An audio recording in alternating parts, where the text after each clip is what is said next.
ждали. Ты записываешь? Okay guys, so finally I'm in a unibike.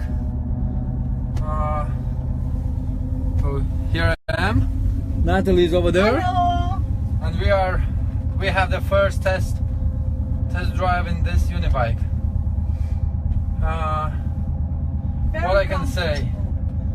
What I can say, so it's amazing. So there's enough place even for my legs, and we are not speeding up. So here you can see Nice view. what we have, and the unibike actually goes very smoothly, quiet, so there are no any shaking to one side or another, and you can see that it's also not threatening us, from the high, so it's pretty cool. And Here, there is a wow factor because you actually. so now we're going back.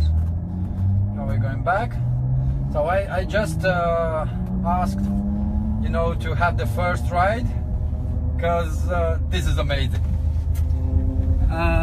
What I can say, I hope that very soon we will see this in Ireland, fully operated, because Natalie is there, and we have the delegation from Ireland, so who came, and basically they're so impressed of what we achieved so far, that I really hope that one day it will be around the world. So we approach the station. Take care, guys. So I will write video later on.